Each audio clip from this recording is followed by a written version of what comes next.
C'est bon, Shimon, c'est parti. Alors, juste si on peut revenir un peu avant dans cette page-là, s'il y a une page avant, ça serait bien. Merci beaucoup.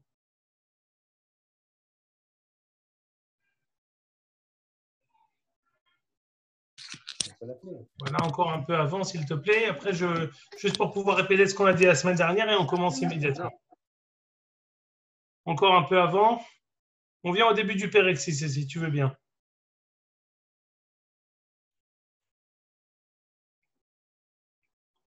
Voilà, merci beaucoup. Encore un. Voilà, super. Donc, j'aimerais qu'on reprenne, Birchoutrem, les psukim qu'on a lu la semaine dernière. On va pouvoir s'arrêter une fois que maintenant que c'est la deuxième fois, on va pouvoir s'arrêter et réfléchir à ce qui a été lu. Alors, je vais lire avec vous ce qu'on a déjà vu. Je remets le contexte. Le contexte est le suivant. Nous nous trouvons après la demande de Rabbi Israël d'avoir un roi. On a expliqué les tenants et les aboutissants de cette demande. Nous sommes également après que Kadosh Baruch Hu ait reproché à Rabbi Israël d'avoir demandé un roi. Shmuel également, qui a été vexé. On a expliqué pourquoi. Mais malgré tout, Kadosh Baruch Hu a répondu à la demande de Rabbi Israël, a exaucé leurs vœux et il va décider, il va maintenant mettre en place un roi. Maintenant, Akadosh Baruch Hu, après avoir fait aussi quelles sont les prérogatives d'un roi, ses droits et ses devoirs, ce qu'on avait expliqué avec 3 chitotes, est-ce que c'est Midin Herem, est-ce que c'est la Haskama du peuple, ou alors c'est la force, pas seulement un accord entre le peuple et le dirigeant, mais c'est une force qui est la force du peuple qui repose, qui est entre les mains du roi. C'était la dernière explication qu'on avait donnée, explication du Rav Kook, qui avait donné aussi une force aujourd'hui au Premier ministre, qui, d'une certaine manière, même s'il n'est pas roi, il a la force du peuple. En cela qu'il a été choisi et en cela l'une des illustrations de cette force, c'est de pouvoir rentrer le peuple entier en Pikuach Nefesh, de faire un Milhamet Reshut ou Milhamet Mitzvah. Ça nous explique bien comment, en fait, la force, la volonté du peuple entièrement, elle est entre les mains du dirigeant et il a, d'une certaine manière, comme les droits d'un roi au temps du Navi. Ça, c'est ce qu'on avait dit, on ne va pas y revenir. On a toujours l'habitude de faire un petit sikoum de ce qu'on a étudié la veille, ce qu'on a expliqué, donc ce qu'on avait étudié précédemment, donc on l'a fait. On avait lu également les psukim qui nous avaient donné tout l'historique, comment Shaoul va arriver et va être choisi par Shmuel. Et on avait relevé plusieurs bizarreries. Entre autres, le contexte dans lequel Akadosh Baruch Hu va mettre Shaoul pour pouvoir le oindre, pour pouvoir le sacrer roi. On avait dit le contexte c'était que les ânesses de son père avaient été perdues, c'était un. Deuxièmement, dans ce contexte-là, il va avoir une rencontre bizarre, c'est-à-dire incongrue avec Shmuel, et d'une manière extraordinaire, on n'en avait pas parlé la semaine dernière. C'est quand même étonnant. Shaoul ne connaissait pas Shmuel. On dit que Shmuel vaïnahu kol bet Israël ahare Shmuel. Shmuel était connu de tous. Comme si tu me dis quelqu'un, quelqu'un qui ne connaît pas le Bi'obadia Yosef. Tout le monde le connaît. Kalva Homer, si tu es quelqu'un qui sort du lot que tu dois connaître. Comment ça se fait que Shmuel était inconnu par Shaoul, à tel point que quand il arrive devant Shmuel, il lui dit, dis-moi, on m'a dit que dans cette ville, il y a un avis qui est particulier. Est-ce que tu le connais? En fait, il s'adresse à Shmuel lui-même. Comment il ne le connaissait pas? Comment on peut s'imaginer une chose pareille? Ensuite, on avait dit qu'avant d'arriver à Shmuel, il a rencontré des femmes. Ces femmes-là qui avaient vraiment rallongé leurs phrases et répété en paraphrasant la même chose. On avait dit qu'on devait étudier aujourd'hui cette Gemara qui explique pourquoi les femmes ont paraphrasé et en quoi c'est quelque chose qui est tellement important avant l'établissement de Shaoul en tant que roi. Donc, une fois avoir répété tout ça, je me permets de lire avec vous les psukim, de les traduire et on va rentrer dans le vif du sujet. Vaïhi, Perektet, Pasukalev, pour se rappeler, pour pouvoir vraiment étudier une Torah chez Shlabet Av, on va lire les psukim. Vaïhi, Shmi Binyamin, Shmokish, Ben Aviel, Ben Tsevar, Ben Becholat, Ben Afia, Ben Ishemini, Gibor Haïl. Il y avait un homme qui s'appelait Kish, qui était un guerrier. Ce Kish qui était un guerrier vaillant, il avait un fils qui s'appelait Shaoul, qui était Bahor Vatov, C'était le plus beau de Am Israël. Il était Mishichmo Vama'ala Gavoa Mikol Ha'am, comme ce qu'on dit aujourd'hui, Mishichmo Vama'ala. Il était vraiment, il sortait du lot. ותאבדנה האתונות לקיש אבישול למלכיש את שאול בנו קח איתך את אחד הנערים יקום לך בקש את האתונות. Va chercher mes ânesse qui ont été perdus de Kish à Shaoul. ויעבור בהר אפרים ויעבור בארץ אבישול ומצוא ויעבור בארץ שעלים ועין ויעבור בארץ ימיני. ולא מצאו, il a fait vraiment un voyage à pied dans toutes ces terre et ils ne nous ont pas trouvé. Écoute, ça fait trop longtemps qu'on est à la recherche des Atonot, finalement, on va perdre ce qu'on voulait au début. Mon père voulait retrouver les ânesses et finalement, au lieu de s'inquiéter des ânesses, il va s'inquiéter de nous. On a tellement tardé, peut-être qu'il va croire qu'il nous est arrivé quelque chose.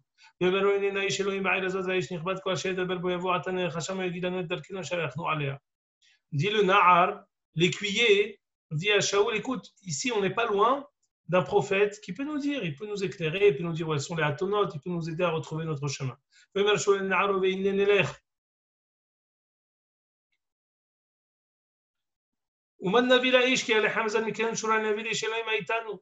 Dit, mais comment tu veux qu'on vienne les mains vides? On ne peut pas rentrer chez ce Navi les mains vides. On n'a plus de pain dans nos sacs à dos. Ou tshura en leavi, nous n'avons pas un kopek à pouvoir lui donner. Maïtanu. Alors, David, je ne sais pas si tu as reçu la demande de mettre le Malbim. Je t'ai dit Malbim aussi. Tu l'as fait passer le Malbim, Jérémy? Oui. Voilà, David, il va le. Voilà, il est là. Il est là. Ça, c'est le Al-Shir, tu nous as mis le Al-Shir. Ah, ça, c'est le Malbim. Non, c'est le Malbim, tu as raison, pardonne-moi. Je le vois. Alors, descends un peu. Tislahli, descends un peu.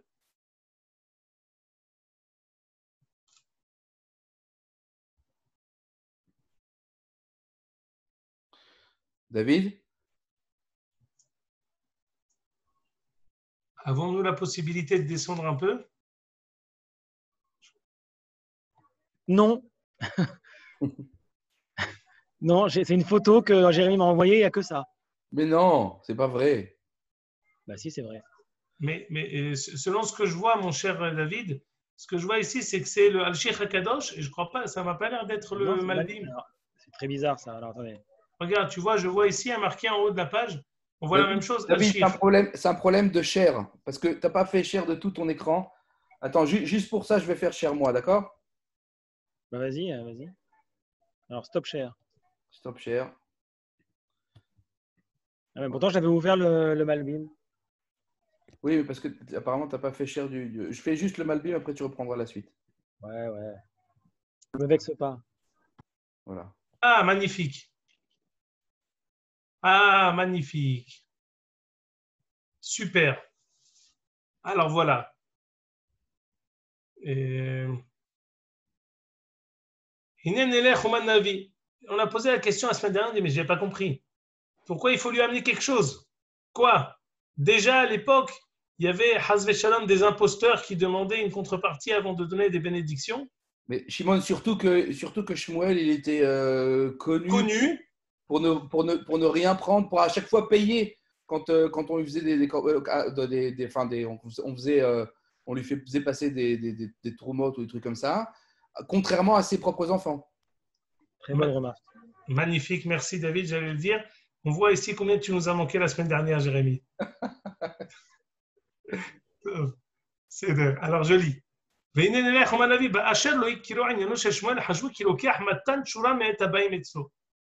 Ça vient juste comme ce que j'ai fait remarquer. Ça ne fait que nous montrer que Shaoul ne connaissait pas du tout Shmuel. Il s'est trompé sur son cas.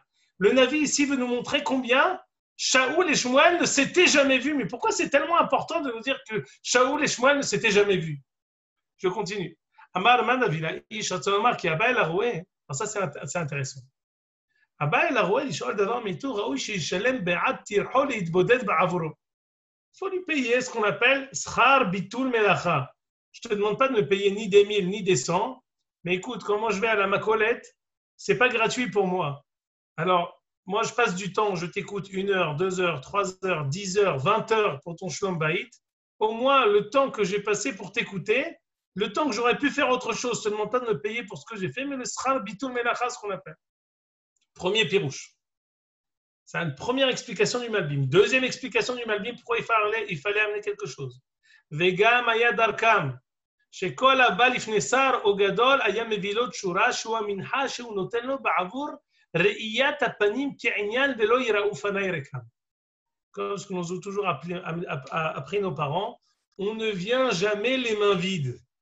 Ça n'existe pas. Même si tu viens nulle part, tu viens jamais les mains vides. C'est pas pour lui, c'est pour toi. C'est par correction pour ne pas venir les mains vides. Comme ce qu'on dit quand on vient au Shalosh Regalim, on vient voir Akadosh Baruch Hu, on ne vient pas les mains vides, il faut amener un korban. Quoi, Akadosh Baruch Hu, il a besoin de notre korban? Non, mais c'est par correction envers Akadosh Baruch Hu. On vient, on va le voir, alors on lui amène une offrande pour nous élever quand on vient pour lui.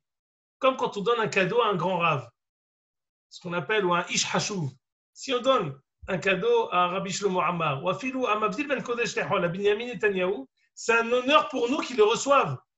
Pourquoi? Parce qu'il n'a pas besoin de nos cadeaux. S'il le reçoit, on peut dire « Ah, une personne importante a reçu mon cadeau. » Mais ce n'est pas pour lui. Shmuel n'a pas besoin des cadeaux, comme a dit Jérémie. Mais c'est un honneur pour la personne qui lui amène que le cadeau a été accepté.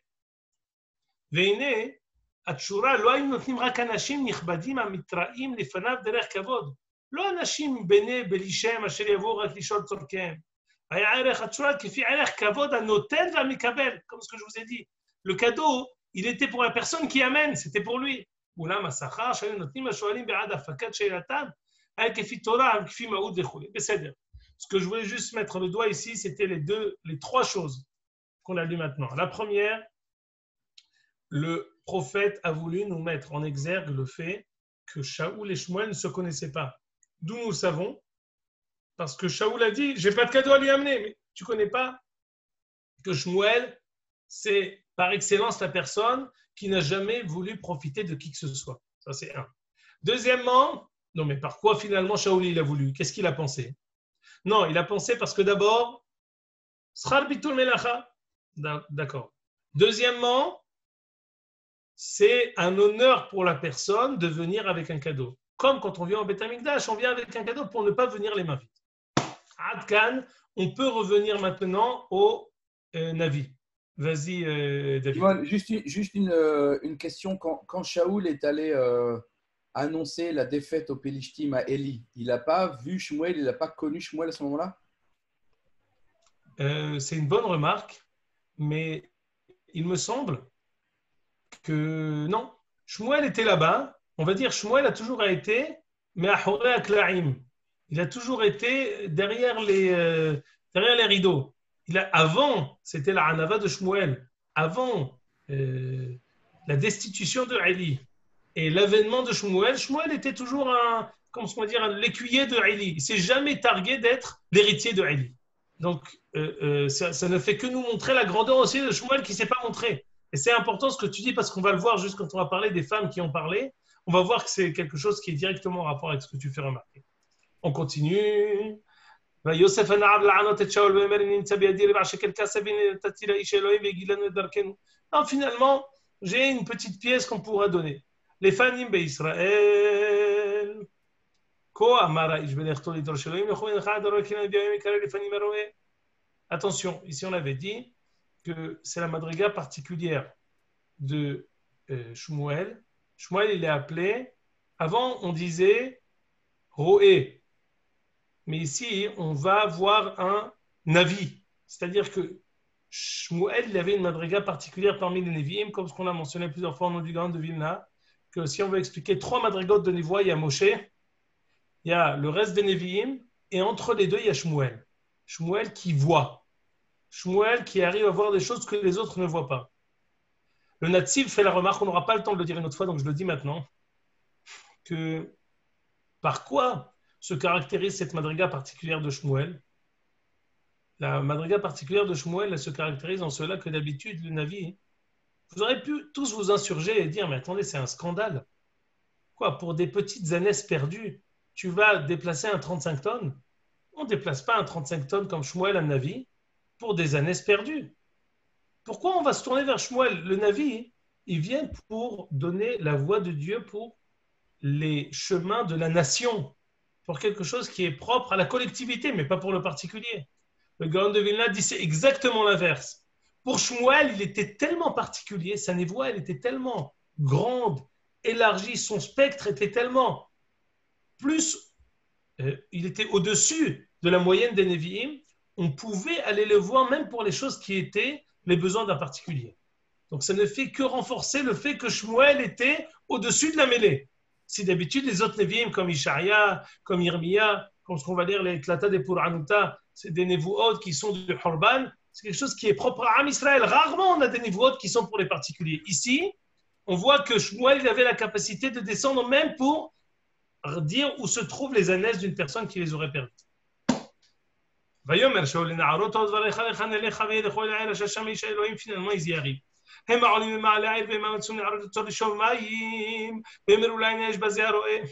Donc, alors que Shaoul, son écuyer, cherchait la maison de Shmuel, ils ont rencontré des jeunes filles. Il dit, écoutez, foncez. Aujourd'hui, il va avoir une table particulière, il a un korban. Allez le voir. Alors écoutez, regardez comment les femmes, elles vont élargir et paraphraser. Quand vous arriverez dans la ville, vous le trouverez. Avant qu'il monte manger. Parce que personne ne mangera avant qu'il mange. Parce qu'avant de manger, sachez, il faut faire la bracha. Que après que le chef de table fait la bracha, tout le monde peut manger. Dépêchez-vous. Parce que vous devez aller le voir. Regardez comment un pasouk. Les filles ont paraphrasé. Elles ont répété 4 fois la même chose pour dire une seule chose. Allez le voir, il va rentrer à table maintenant. On va expliquer ça tout de suite. Avant, j'aimerais rajouter encore 2 psukim.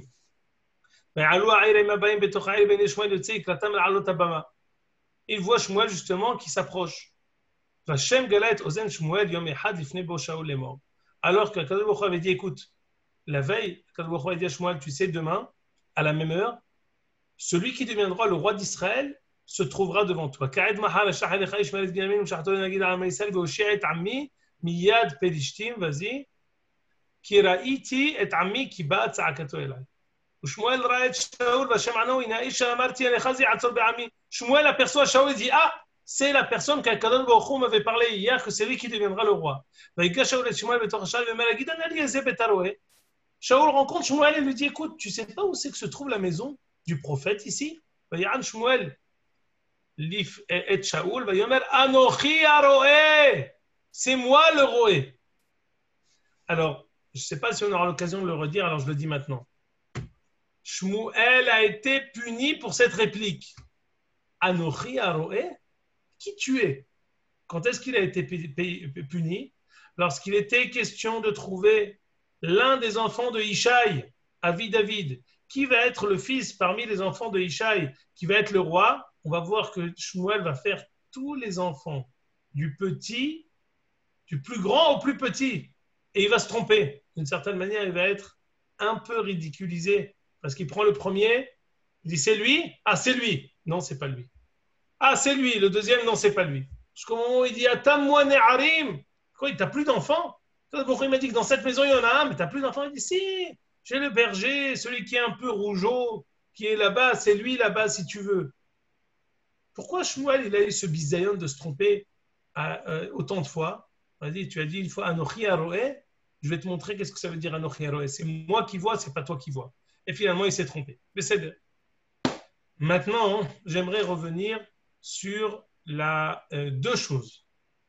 D'abord, la question que j'ai posée. Pourquoi Shaoul et Shmuel ne se connaissaient pas? Alors, je vais vous dire un hidouche. Je pense, à mon sens, c'est un hidouche. J'espère qu'il va vous plaire. Le Rav Kook explique un Mahamar Hazal très intéressant. On connaît tous Gedela Achnasat Orhim Kabbalat Penei Shechina. La Achnasat Orhim, c'est plus grand encore que Kabbalat Penei Shechina. De recevoir des invités, c'est plus grand que de voir un Kadosh Baruch Hu, que de le recevoir. Qu'est-ce que ça veut dire? Qu'est-ce que Hazal ont voulu nous apprendre en nous disant c'est plus grand de recevoir des invités plutôt que de recevoir un Kadosh Baruch Hu? Explication, on apprend ça d'Abraham Avinu. vous allez sans aucun doute acquiescer à ce que je vais vous dire. Quand on connaît quelqu'un, quand on l'a déjà vu et qu'on le rencontre une deuxième fois, forcément, on le rencontre avec les a priori, le passé, le passif que nous avons avec nous sur cette personne-là. C'est comme si on a certaines personnes, on sait déjà ce qu'ils vont dire. On voit une personne, on dit « Ah, il vient avec telle et telle chose. Je sais qu'il est gentil, il est méchant. Je sais qu'il est kabdan, il n'est pas kabdan. Je sais qu'il est Baal Ga'ava, pas Baal Ga'ava. » En fonction de chaque chose qu'il dira, on aura déjà haratznu ad-dino, on a déjà décidé ce qu'il va dire, la manière dont il va le dire, pourquoi il le dit avant même qu'il ouvre la bouche. C'est comme ça, c'est la nature humaine. En fonction des a priori qu'on a emmagasinés à son propos, on va l'apprécier ou ne pas l'apprécier. L'avantage de l'Achnasat Rahim, tel qu'elle s'est passée chez Avraham Avinu, c'est qu'on rencontre quelqu'un avec une feuille blanche. On rencontre quelqu'un sans avoir aucune possibilité d'aucun a priori. C'est la première fois qu'on le voit. Pourquoi on dit Gedola Achnasat Rahim Kabbalat Penei Shechina? Parce que quand on rencontre quelqu'un sans aucun a priori, on a la possibilité de rencontrer le Tselem Elokim chez Ba'adam. On peut rencontrer la personne, son intérieur, en faisant fi et abstraction de tous les a priori possibles qu'on aurait pu avoir avant de le connaître. Gedola Achnasat Rahim, elle nous permet de rencontrer la personne sans toutes les facettes extérieures qui parfois nous faussent la rencontre avec l'intérieur de la personne.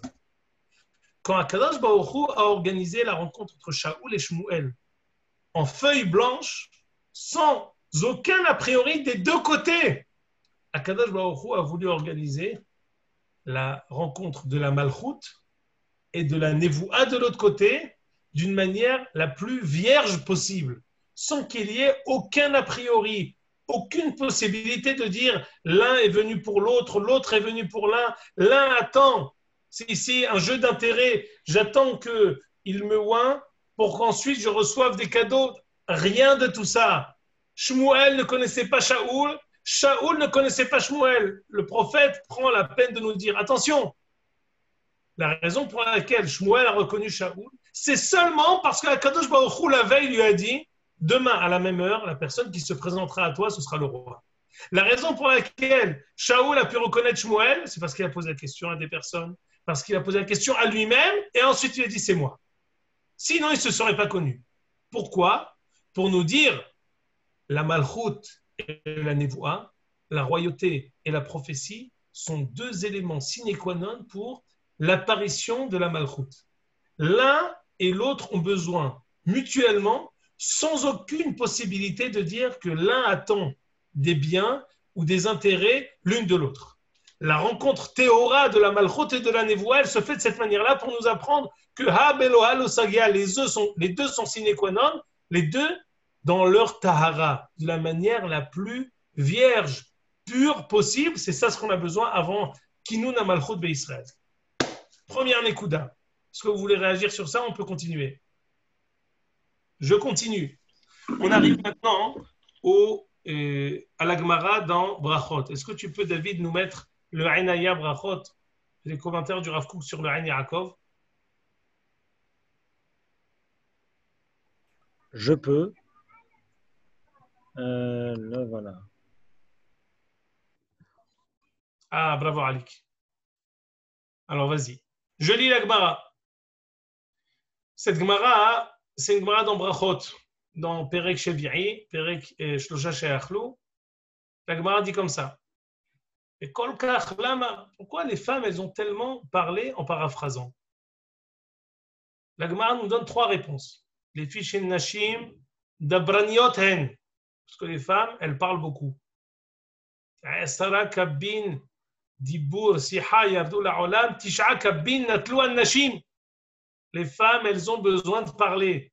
Elles ont pris 90% de la force de la parole de ce monde.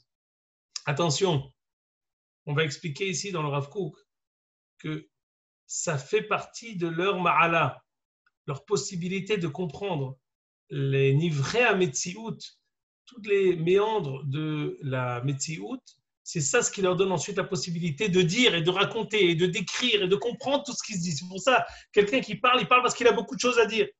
Au Shmuel Amar, pourquoi les femmes, elles ont tellement paraphrasé Kedel istakel beyofio shel Shaoul.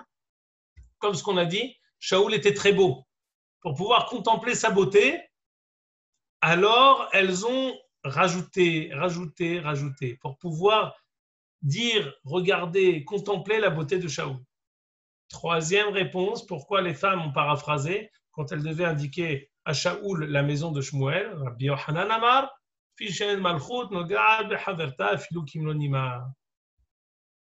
aucune royauté, aucun régime ne peut empiéter sur son précédent, celui qui le suit, même comme un cheveu. C'est à ça que j'ai dit à Jérémie, quand Shmuel ne s'est pas montré au temps de Eli, parce qu'il savait que son heure allait arriver. En rien, il ne voulait l'ithok et taketz. Prendre la place de quelqu'un avant l'heure, c'est pas bon. Pourquoi elles ont tellement parlé? Et ça, c'est très important. Parce que n'était pas encore arrivé le temps de Shaoul d'être roi. Alors, il faut comprendre. Quoi, c'est ces trois phrases-là, une question combien? De 32 secondes qu'elles ont paraphrasé, c'est ça la question. La question ici, est-ce qu'il va être roi 30 secondes avant ou 30 secondes après? C'est pour ça qu'elles ont dû paraphraser. Tout ça, hein, on va essayer d'expliquer à travers le Rav Kook. Je vais vous le dire d'abord à l'oral. Chaque chose dans ce monde, elle peut être appréciée de trois manières. D'abord, ce qu'on appelle la siba tiv'it. Chaque chose, elle a une réponse, elle a une raison naturelle. Pourquoi les femmes, elles ont beaucoup parlé? Parce qu'elles parlent beaucoup.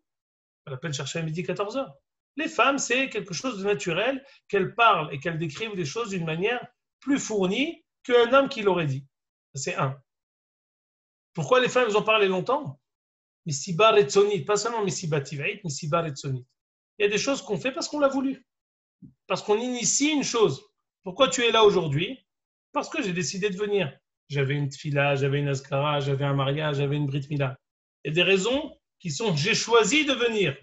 Pourquoi elles ont voulu voir Shaoul? Parce qu'elles ont choisi de le voir. Pas parce que les femmes, pourquoi elles ont beaucoup parlé? Parce que les femmes, elles parlent beaucoup. Non, j'ai décidé de parler longtemps pour te voir. Troisième raison, Ensiba Eshgehit, qui dépasse l'entendement, qui est du ressort de Akadosh Baruch Hu. Akadosh Baruch Hu a organisé qu'elles ont vraiment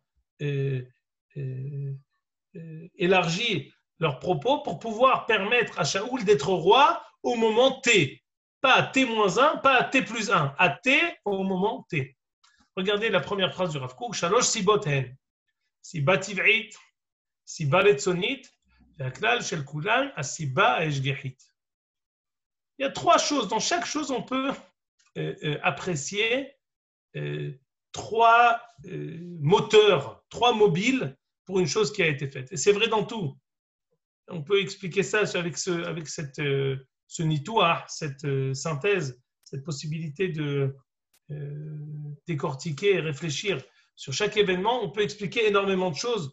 On peut pouvoir décrire une chose. Ça peut être un plan idéal pour pouvoir décrire un événement. Siba tiv'it, siba retsonit, siba eshgehit. Pourquoi il y avait beaucoup de monde? Parce que c'est quelque chose on est dans une ville avec beaucoup de monde. Pourquoi beaucoup de monde sont arrivés? Parce que c'était quelque chose d'intéressant qui a amené les gens.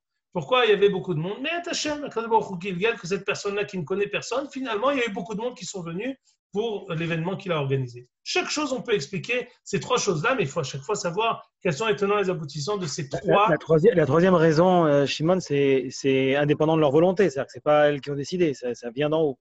Exactement. Mais souvent, après coup, on sait expliquer la Siba Eshgehit. Ici, je vais essayer de t'expliquer ça. Regarde ici, saute 3 lignes. Alken, Betor Siba Tiv'it. Betor Siba Tiv'it Amar, Shanashin Dabraniot, la Siba Retsonit, l'Istakel Beyofio Shel Shaoul. והכלל העולה על כולם, הסיבה השגיחית שהייתה בזה, מפני שאין מלכות נוגעת בחברתה. Alors, pardon. Ici, je vais vous expliquer par là, et on ne va pas rentrer dans les détails parce que c'est un lachon un peu cacha, pour l'heure où nous nous trouvons, ce n'est pas très facile de lire ça. Donc, je vais vous le dire d'une manière synthétique. En tout cas, je vais essayer. Ici, Akadosh Baruch Hu a voulu apprendre à Shaoul les enjeux de la malchoute.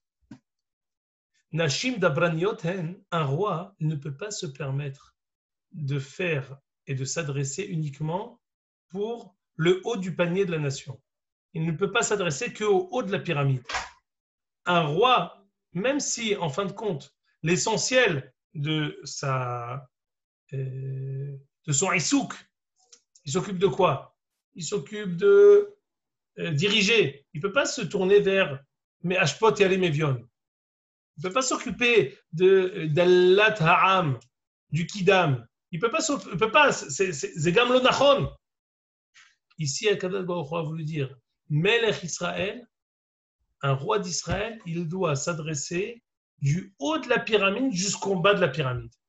Quand on dit si bativ'it nashim dabraniot hen, il faut parfois être aussi attentif, même aux hergeshim achiktanim qui peuvent être parmi le dernier du peuple. C'est ça ce que les femmes, elles ont voulu apprendre à Shaoul. Tu t'adresses du haut de la pyramide jusqu'en bas.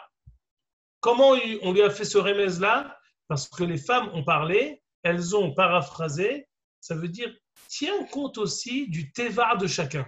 Ça, c'est un. Deuxièmement, sibaretsonite. C'était quoi la beauté? Il y a un inyan de kvod malchut. Je ne sais pas si vous avez déjà entendu Zemotzi otimidati quand j'entends ça, mais souvent j'ai entendu oh là là, pourquoi toutes ces choses-là pour les ministres, pourquoi toutes ces choses-là pour le Premier ministre, c'est du gaspillage. On devrait plutôt donner ça aux aniyim. Quelqu'un qui dit ça, je ne sais pas comment on peut décrire la pauvreté de réflexion qui existe dans cette phrase-là. Quand il y a un peuple, quand il y a un roi, voir un roi, c'est la cour du roi, c'est les ors de la République, c'est l'armée, c'est le palais royal. Qui c'est qui va dire non, c'est du gaspillage, le palais royal? Il aurait dû faire une petite maison à 3 pièces avec... toute personne qui comprend comment ça marche la malchoute, il y a kvod malchoute. Kvod malchoute, le roi il doit être melech beyofio tehezena enecha. Le roi il doit être beau, il doit avoir une cour, il doit avoir un palais. On dit à Shaoul, attention, tu es très anav. Mais attention, pour ce qu'il est question de la royauté, tu ne dois pas être anav. Attention, si on sait ce qui va se passer dans la suite du livre, ce sont toutes les choses qui vont perdre Shaoul. Shaoul va avoir des détracteurs, il va se taire. Il va faire abstraction d'eux.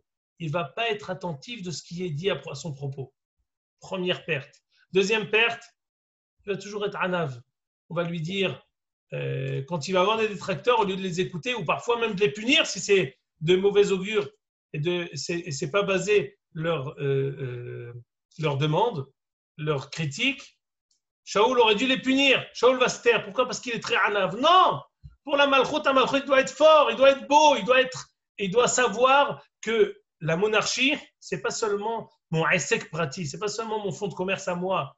La malchoute, quand quelqu'un manque de respect à la malchoute, il manque de respect à toute la Oumma, à toute la nation. Et Shaoul ne doit pas se taire pour ça. Troisième chose, et ça vous allez voir aussi que c'est la dernière chose qui va perdre Shaoul. Sache chaque chose en son temps. Ni avant, ni après. Sur quoi Shaoul? C'est quoi la première erreur que va faire Shaoul? Shmuel lui a dit, attends-moi 7 jours. Au bout de 7 jours, il ne comprend pas.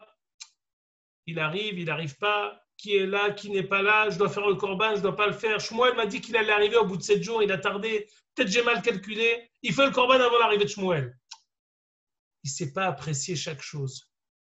Quand il y a une prouda, quand il y a un ordre de Akadosh Baruch Hu, il doit être respecté, accompli au pied de la lettre. On t'a dit de tuer Amalek, Miktanam, Ve'ad Gedolam, Ve'ad Behema, Adataf, ne soit pas plus tzaddik qu'Akadosh Baruch Hu d'épargner une personne. Chaque chose qui est organisée, chaque chose qui est demandée, il est mechushav. Si on sait expliquer dans le Teva, on sait expliquer d'une manière extraordinaire la faune et la flore, quand on prend parfois les fourmis, alors ça va ensuite organiser et causer un déséquilibre dans toute la suite de la chaîne. On comprend ça très bien. Pourquoi? Parce qu'on sait qu'il y a les grenouilles pour manger celui-là, les poissons pour manger celui-là. Si j'en enlève un, eh ben c'est possible que je détruise toute la chaîne de la faune et de la flore. Ça, c'est dans le Teva. Eh ben, c'est la même chose aussi dans la Rouhaniyut. Quand Kadosh Baruch Hu, il demande dans la mitzvot de faire une mitzvah d'une manière ou d'une autre, que pour un mikvé, pour qu'il soit caché, il faut 1000 litres. Si on a 999,99, eh ben, le mikvé, il n'est pas saoul.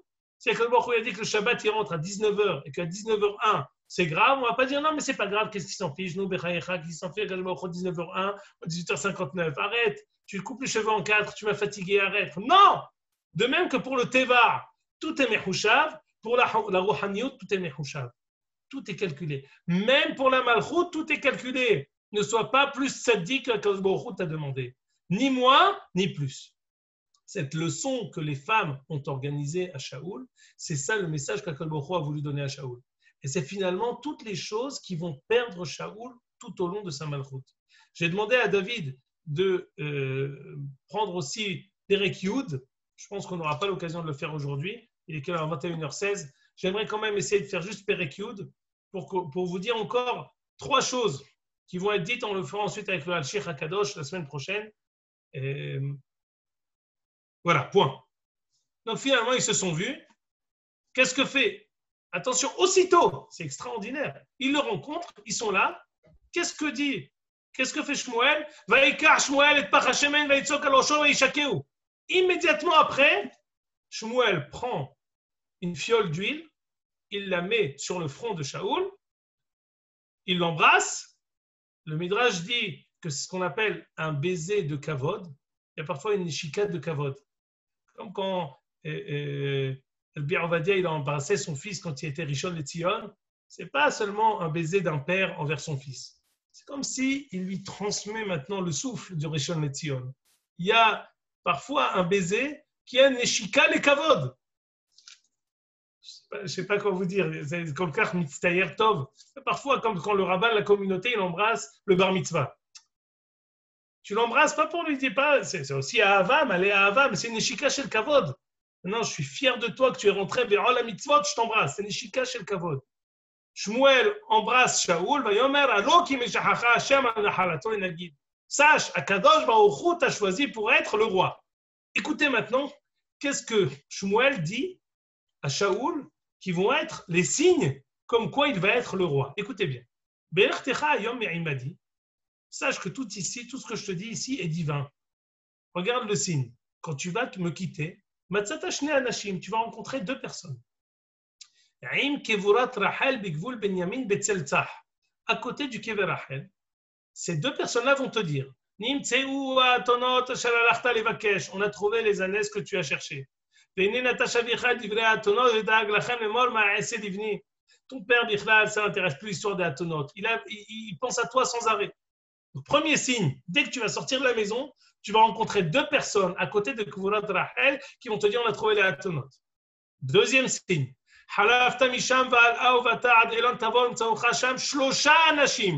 tu vas continuer, tu vas rencontrer là-bas pas 2 mais 3 personnes. Alors les 3 personnes, attention, la description est Medouilleket. Elle est précise et achalandée. Shlosha Gdaim. Il y aura une personne qui aura 3 chevreaux. Le deuxième, il aura 3 miches de pain. Et le dernier aura une outre de vin. Et ils te diront comment vas-tu? Ils te donneront 2 pains et tu prendras 2.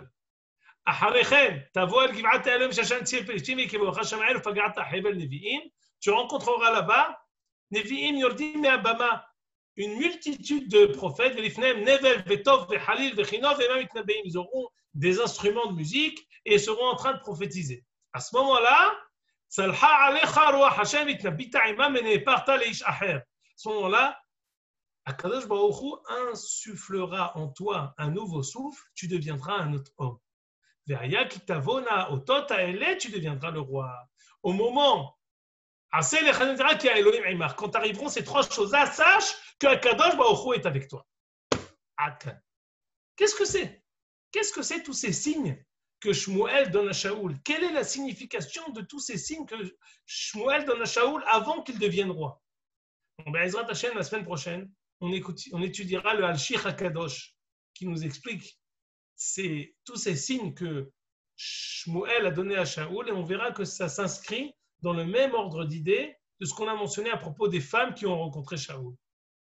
Le socle et la base de tout ce que j'aimerais dire, on va dire le tzad hachavé, le dénominateur commun de tout ce qu'on a étudié aujourd'hui, c'est que l'avènement d'un roi, Akadosh Baruch Hu Mamlich Melachim. Même si Am Israël a demandé, même si on croit que c'est nous qui l'avons demandé, c'est Akadosh Baruch Hu qui est Mamlich Melachim. C'est lui qui fait régner les rois. C'est lui qui décrète qui va devenir le roi. Même si c'est nous qui initions des Mahalachim politiques, on a fait un putsch, on a réussi à faire tomber Shmuel. Non, sache. C'est Akadosh Baruch Hu. Regarde un peu les Galgelut Advarim, comment Akadosh Baruch Hu organise les choses, comment il le fait, qui on rencontre, de quelle manière on les rencontre, qu'est-ce que chacun donne comme message à Shaoul, comment les choses sont organisées, ça c'est Akadosh Baruch Hu qui le fait. La semaine prochaine, Be'ezrat Hashem, on continuera. En tout cas, aujourd'hui, je suis très content. On a pu expliquer le nocé de qu'est-ce qu'on devait amener au prophète et pourquoi on devait lui amener. Pourquoi Shaoul et Shmuel ne s'étaient jamais vus pour pouvoir faire page blanche dans la rencontre entre la Névoie et la Malchoute. Quels étaient les tenants et les aboutissants de cette rencontre entre les femmes et Shaoul? Ce sont en fait les signes, les possibilités de Shaoul de tomber, que finalement on sait qu'il va tomber, mais que Shaoul, Akadosh Baruch Hu lui a organisé comme des balises. Sache, écoute bien, sois attentif aux choses que j'organise autour de toi et tu ne tomberas pas.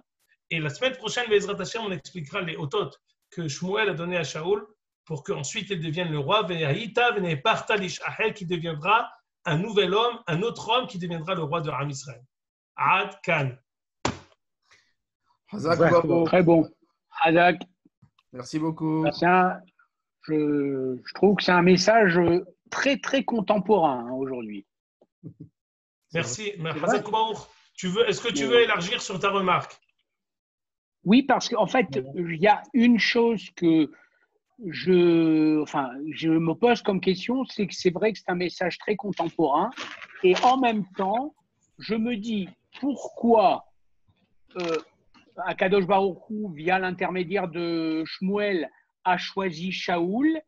Et en fait, dans toutes les royautés, pourquoi le roi à un moment faillit, quoi, ou alors n'écoute pas à 100% Akadosh Baruch Hu et tombe. Mais ça, c'est dans la nature humaine, je pense. Alors, je n'arrive pas trop à piger ça. Très, très bien. Très bonne question. C'est en fait, en étudiant tout ce qu'on étudie, en expliquant tout ça, on prépare, comme tu dis, la possibilité de faillir et de tomber.